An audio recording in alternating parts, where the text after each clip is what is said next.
Kati ya wachezaji wapya ambao Yanga bila shaka watakuwa wamejiongezea kitu kutoka katikati ya mstari wa uwanja kwenda kushambulia ni pamoja na Maruf Chakei ambaye hucheza kama kiungo ushambuliaji, nyuma ya mshambuliaji kinara kama nambari 10 yuko vizuri, anaweza kucheza kutokea pembeni kulia, pembeni kushoto.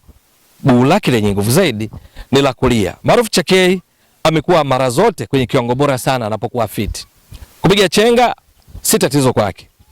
Kasi ni miongoni mwa mtaji wake. Mashuti na hata kwenye mpira wa kutenga, lakini pia kuwa na jicho la kuona wapi apasie wenzake ili kuweza kuwadhuru wapinzani. Sasa Yanga kumpata Maruf Chakei kutoka katika klabu ya Singida Black Stars ni mtaji wa kutosha katika kufanikisha mipango yao kwenye ligi kuu Tanzania bara ambako wanawania taji la 5 mfululizo, kombe la shirikisho la benki CRDB wanalowania kwa mara ya 5 baada ya kutoa mara 4 mfululizo, lakini pia kufanya vizuri katika michuano ya ligi ya mabingwa barani Afrika ambapo hivi sasa wapo hatua ya makundi. Kwenye kundi la B wamecheza mechi 2, wameshinda mechi 1, sare 1, mwenendo ni mzuri wakiwa wamefunga bao 1, hawajaruhusu bao. Ujio wa Maruf Chakei maana yake ni nini? Kwanza, inaongeza idadi ya wachezaji wenye ubora wa hali ya juu katika kushambulia na hivyo kumpa nguvu kocha Pedro Gonçalves kutimiza mipango yake. Lakini pili, kuongeza ushindani kwa wale waliopo. Kina Celestine Ekwa, Peudo Pacome Zouzoua, Edmund John, Faridi Musa, kina Dennis Nkane na wengine wote katika eneo la kiungo cha ushambuliaji, hasa nyuma mshambuliaji kinara na pembeni, kujua kwamba wanapata challenge watakapocheza chini ya matarajio ya kocha Pedro Gonçalves, chini ya malengo ya Yanga. Maana yake kuna mshindani hasa anaweza kutoa nafasi, wao wakaishia kuwa watazamaji tu. Hapa ni pamoja na kina Maxim Pianzengeli. Ni kwamba Yanga wako vizuri katika eneo hilo, lakini ujio wa Maruf Chakei maana yake anajiongezea silaha nyingine zaidi muhimu katika kufanikisha mipango yake. Celestine Ekwa atapaswa kuongeza jitihada kwa sababu anajua akizubaa Maruf Chakei anaweza kucheza eneo analocheza yeye pindi amepata nafasi na wengineo wote. Maruf Chakei anakwenda kuongeza kitu katika kushambulia kwa sababu Yanga kwenye michuano ya ligi ya mabingwa barani Afrika mechi 2 walizocheza wameonyesha kwamba si wazuri sana katika kubadilisha nafasi kuwa mabao. Hawajitendei haki wenyewe kwa sababu nafasi wanazitengeneza za kutosha. Kwenye kanzidata ya CAF mpaka sasa timu inayoongoza kupiga mashuti ya kulenga shabaha ni Yanga. Mpaka sasa mechi 2 imepiga mashuti 12. Wastani wa mashuti 6 kila mchezo na ndio timu inayopiga mashuti mengi ya kulenga shabaha. Lakini Yanga imefunga goli 1 tu. Maana yake goal conversion rate, uwezo kubadilisha nafasi kwa mabao wa Yanga ni haufiki hata 4%. Tuseme ni around 4%, kwa sababu bao 1 katika mashuti 26 ni around 3.8%, around 4%. Sasa ujio wa Maruf Chakei maana yake anakuja kuongeza makali katika eneo hili, akiungana na kina Peudo Pacome Zouzoua, kina Prince Pumelo Dube, kina Edmund John, kina Ima Mengo ambaye ameshatambulishwa mchezaji wa kimataifa wa Tanzania, na kina Maxim Pianzengeli, Mudathia Yabase ambaye hupanda kwenda kuwa nyuma mshambuliaji kinara unapokwenda kushambulia, kina Duka Abuya ambaye ni kiungo wa ulinzi wanaposhambulia naye huwa na makali, na wengine wote kuhakikisha Yanga inatatua tatizo la kuweka mipira wavuni. Lakini vile vile Maruf Chakei, Yanga inapozuia, matarajio ni kwamba naye ataungana na wenzake kuhakikisha wanapigania mipira kwa usahihi. Huwa ni mzuri katika kupambania mipira pindi inapokuwa kwenye himaya ya wapinzani. Akiwa Singida Black Stars msimu uliomalizika 2024-2025, Maruf Chakei alikuwa ni miongoni mwa wachezaji waliong'ara sana na kuwezesha Singida Black Stars kumaliza katika nafasi ya 4 nyuma tu ya Azam, Simba na Yanga, na hivyo kutoa tiketi ya kuwakilisha nchi kwenye michuano ya kombe la shirikisho barani Afrika ambapo wakafanikiwa kwenda katika hatua ya makundi.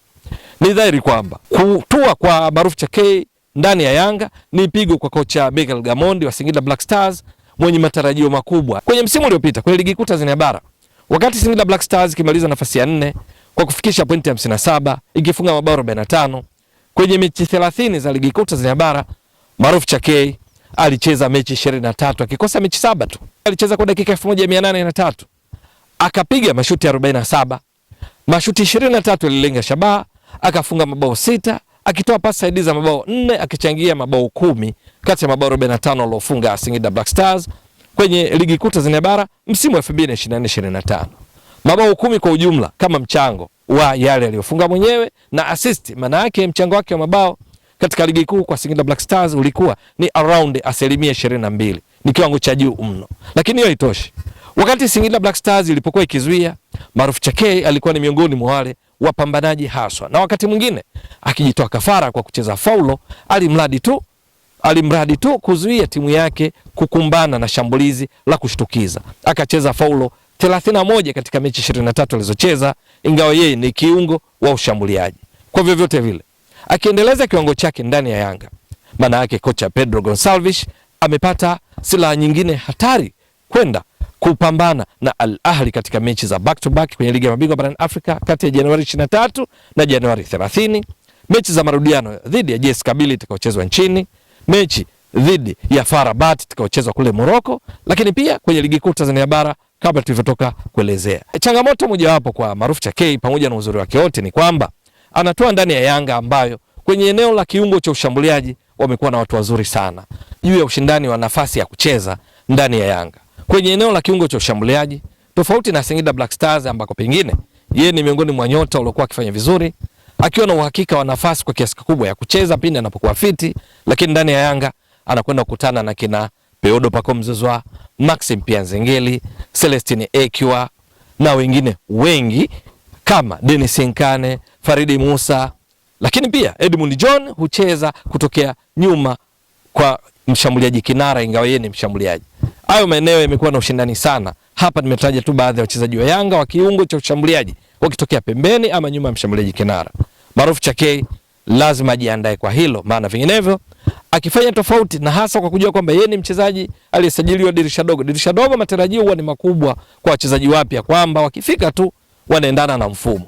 Sasa lazima akaze buti ili kupata nafasi, vinginevyo anaweza kujikuta akawa ni wakushuhudia tu wenzake wakipeperusha bendera ya Yanga katika mechi mbalimbali, kwa sababu pana ushindani mkali. Lakini akiongeza kiwango chake kama kile alichokionyesha kote alikotoka, ikiwamo kule nchini Jamhuri ya Kidemokrasia ya Kongo kabla hajatoa nchini, ni dhahiri kwamba analeta ushindani haswa kwenye nafasi hizo, ambao mwisho wa siku iwe ni kwa matunda chanya kwa Yanga katika kutimiza mipango yake. Mengineo ni kwamba mazuri yatarajiwa kuwa ni mengi kwa Maruf Chakei na Yanga kuliko changamoto. Ni juu yake sasa kuthibitisha juu ya matarajio kwake. Fikiria kwa mfano, akiwepo yeye, halafu kuna upande yuko Peodo Pacome Zouzoua, halafu yupo Celestine Ekwa ambaye naye anakuwa kwenye kiwango bora, au anakuwepo Maxim Pia Nzengeli ambaye siku zote hajawahi kwenda kinyume cha matarajio.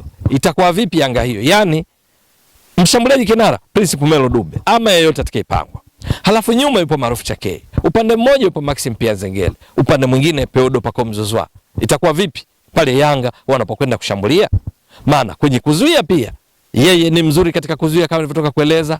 Si ball watcher, sio mtazamaji tukufuatilia mipira kivivu, la hasha, ni mpambanaji, na sifa ambayo pia anayo Peodo Pacome Zouzoua. Hakika Maruf Chakei akiendeleza kiwango chake ni mtaji mwingine wa kutosha, ni silaha nzito kwa Yanga dhidi ya wapinzani wake katika michuano mbalimbali wanaoshiriki. Je, itakuwa vipi?